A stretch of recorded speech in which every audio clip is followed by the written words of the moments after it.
Je m'appelle Bruno et je suis un vieux gamer. Pas mal tout le monde connaît les cartes de Magic. Dans l'univers du gaming, le jeu qui a le plus de succès, le jeu qui a le plus de cartes, le jeu qui a le plus de règles, et le jeu qui a aussi le plus de surévaluation financière et gaspillage à la fin de cartes. Parce que tout ce qui est dans les vieilles éditions, puis qui est pas bon, n'est plus bon.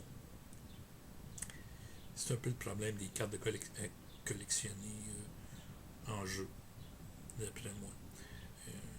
Magic est pas mal un des seuls survivants de cette ère de glorieuse des ventes, ce qu'on pouvait en trouver dans tous les dépanneurs. Mais il y a eu d'autres compagnies qui ont réussi à tirer leur épingle du jeu en allant dans une autre direction. C'est sûr que je veux vous parler de Chez Geek de Steve Jackson Game. Steve Jackson Game est plus connu pour son jeu de Munchkin. Mais je suis allé dans Chez Geek parce que j'avais dans mon cercle des joueurs de Munchkin. Et contrairement à Magic, je n'avais pas besoin d'acheter des cartes de Munchkin pour jouer à Munchkin avec eux autres. Parce qu'ils apportaient toutes les cartes qu'on a besoin. Donc, à la place, on y était pour Chez Geek. Bon. Dans Chez Geek, tu commences par te faire dealer une occupation, dépendant de la version du jeu. Tu es soit un geek, soit comme par exemple pour chez Greek, t'as une major qui est un champ d'études, chez Grunt, c'est une profession de l'arme. Ok. Disons, si on prend le Teacher's Assistant. Il y a dans ses caractéristiques son free time, qui indique combien de fois il peut jouer dans un tour. Son income, qui est le score de ce qu'il est capable de dépenser. Un slack goal, qui est son, je peux dire, le niveau de relaxation qu'il peut atteindre avec ses activités. Et un pouvoir spécial qui peut être aussi un désavantage. Euh, comme pour l'assistant professeur, tu peux pas y imposer un prix étudiant ou des frais de cours. Parce qu'il travaille pour l'école de toute façon. Et avec cette petite situation, est-ce que l'été est arrivé? Tu as aussi des vrais jobs, comme le temporaire, le temps libre, revenu de 1 à 4, encore un slack goal de 18. Tu peux pas faire. Tu es renvoyé sur un joueur temporaire, un job temporaire. Euh, c'est que, puis Bob, où c'est que tu travailles? Je sais pas quelle journée qu'on est. Ça peut être un livreur de pizza, ou un gardien de sécurité. Avec les, les pitons adorent les menottes. Que, oui. Le drone corporatif, il y a 6 de revenus, mais il y a juste un de temps libre, puis il y a un gros slack goal de 22. Mais il peut payer jusqu'à 7-4 au lieu de 6. Le drummer, temps libre 3, revenu 1, slack goal de 16. Il y a plus un pour tous les jeunes nookies. Les jeunes nookies, c'est. Comment je fais ça? C'est passer du bon temps avec une autre personne. Euh, hey, j'ai un autre gig. Non, celle-là non plus peut pas, mais j'ai un autre gig.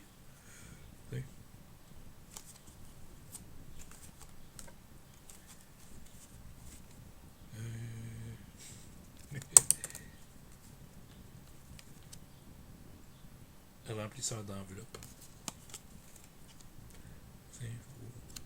juste serveuse.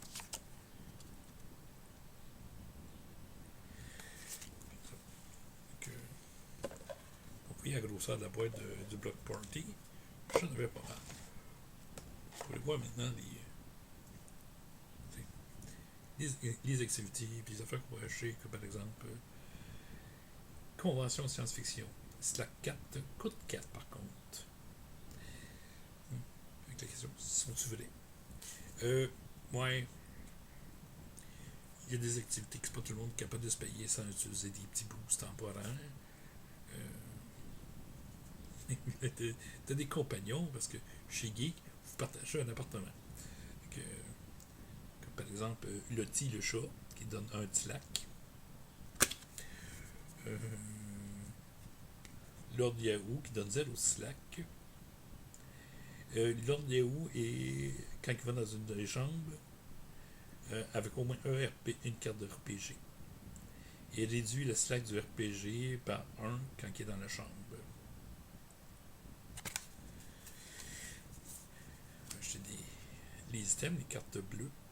Chose, cigarette slack 1 coûte 2. Elles sont des cigares, excusez-moi. Ces choses-là sont roulées sur la cuisse de femmes cubaines. Puis d'après l'odeur, ils ont été trempés à la main dans un tas de fumier de moutons cubains.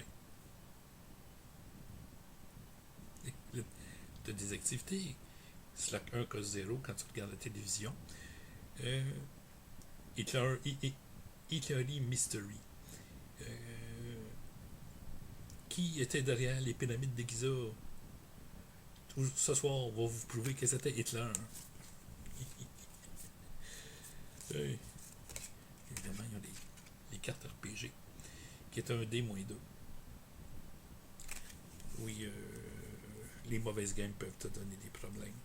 Les petites cartes whenever. Les whenever, tu peux jouer n'importe quand, même quand c'est pas ton tour.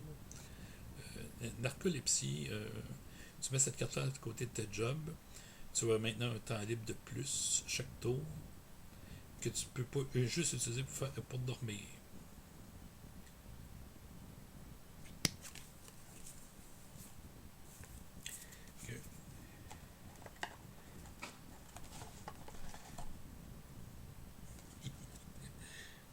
Les cartes d'activité Nuki. Là, c'est Nuki dehors. C'est un slack -1. Ça coûte 0.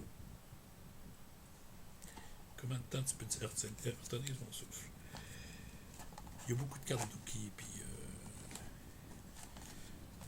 de RPG, ainsi que beaucoup de chats. Il y a juste un chien.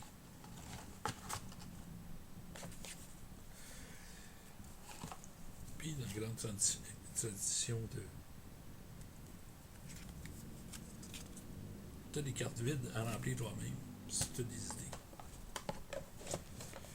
Ils ont sorti quelques suppléments, comme chez Got, chez Grunt, que tu es dans la milice, puis chez Greek, où tu te retrouves dans une fraternité. L'avantage d'un jeu comme ça, c'est que, si par exemple, je me pointe chez quelqu'un avec chez Greek, il appelle ça chez Greek parce que toutes les universités, les fraternités aux États-Unis utilisent des lettres grecques pour s'identifier. On a juste besoin de dés et de compteurs qui absolument tes copains gamers ont. That's it. Tu n'as pas besoin de plus. C'est un assez petit format. C'est sûr que Block Party est assez imposant, mais et tout le monde peut jouer. Ça s'apprend très rapidement. Et toutes les cartes sont des jokes. Tu passes du bon temps. Le plus important, ils ne perdent pas de valeur. Ils n'en ont pas de spécial. Parce que quand tu as acheté ton paquet, c'est tout le jeu. Il n'y a pas d'autres cartes à part. Ils ont fait des garde-pages qui donnaient disons, des comics gratuits ou des conventions là, qui donnent des habiletés spéciales, mais ils ont fait ça aussi pour Munchkin, fait que c'est pas bien grave.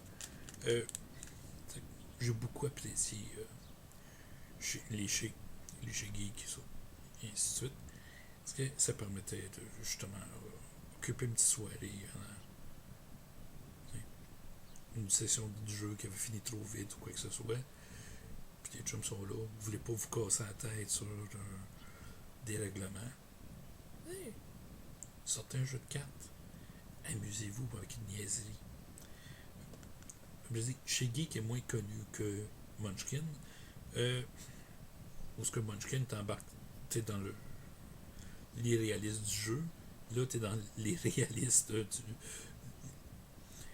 la vraie vie. Parce que tu vas t'acheter de la nourriture, puis regarder des shows de TV niaiseux, puis participer à des conventions. Parce que t'es un geek. Que, comme je dis, j'ai bien aimé. Je l'aime encore. De temps en temps, on sort de la poussière. Ça fait un méchant bout que j'ai essayé. Que tu as besoin de 2 à 5 joueurs, puis le fun est lousse, comme on dit. Fait que, moi, mon conseil, c'est pognez-vous un jeu de cartes niaiseux, une gang d'amis, jouez une petite soirée, puis allez-y fort. Il y a maintenant plusieurs établissements à travers le Québec et plus loin qui ont des locations de jeux possibles. Et ils vont souvent avoir des petits jeux de cartes comme ça. Donc, vous pouvez demander est-ce que vous avez des chez Geek ou est-ce que vous avez des jeux de ce genre-là. Ils vont probablement avoir du Munchkin. Si vous voulez jouer à d'autres choses, ils vont avoir d'autres choses que vous allez pouvoir l'essayer. Et probablement même acheter une version si vous avez bien aimé. Les Québécois aussi ont fait des jeux de cartes. Un des premiers, c'était Emerleus, qui est un peu de ce genre-là, mais en sérieux. Tout le monde jouait avec le même paquet de cartes. Il n'y avait pas d'avantage de ton deck qui était monté pour gagner. C'était le hasard qui déterminait si tu gagnais et ta stratégie. Mais tout le monde était sur un pied d'égalité. Ça s'appelle la chance. Et c'était pas l'argent qui te faisait gagner parce que tu avais réussi à acheter toutes tes meilleures cartes. C'est un peu mon opinion de Magic. Je suis désolé. C'est ça. Oui. Vous, qu'est-ce que vous en pensez? Est-ce que vous aimez ça, pour des petites soirées, un jeu de cartes niaiseux?